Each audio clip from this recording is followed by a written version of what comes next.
So after cutting and making one piece for the spiral stairs as a support, I decided, after talking with Lucas, we talked about it, we're going to add more support to other parts of the stairs. So I just came out in the wood shop. I'm kind of getting sidetracked right now because I actually planned on doing some other stuff today, but I'm going to take time to get this started. And then I'm going to bring some more cutoffs. So these are cutoffs. This is lumber that was not usable for other things. And fortunately, it's all planed to 3/4 inch.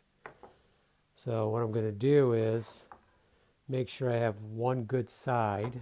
See, in a case like this, I need to rip a good side out of it. Same way with this. So I'm going to set the saw to about 4.5 inches. And I'm going to rip these.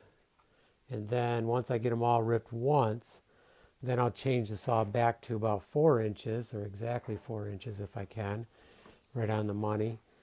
And then I will rip them again and have my 4-inch width. Now the other option I was considering was, I think my planer goes to 4-inch, so I'll have to look at that because that means I could actually plane the edges. And if I did that, then I would not need to sand. So I'm going to take a look at that after we stop the video, because if that's the case, I think I can go to 4, and if I can go a little over 4, I'll actually cut them to like 4 1/8. And then we'll run them through on each side. And that way, the only sanding we'll have to do would be on the edge.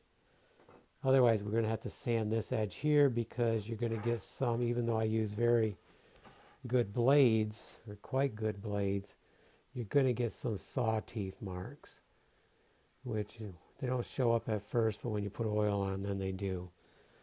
So I'm going to do some cutting right now, and then I'm going to bring some more cutoffs into the wood shop. Even though I have tons of lumber here, it's not the lumber I would like to use.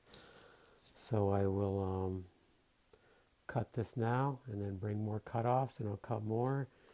And then we'll show you what supports we plan on adding in. It's going to be quite a few, and it'll add support. And the way we're going to do it, it'll look like what we just did. So I think it's going to look pretty cool, especially if I can mix some different hardwoods in there, get some white ash and black walnut and cherry. And I have cutoffs of pretty much a lot of species, so I'll mix them all in. Time to cut.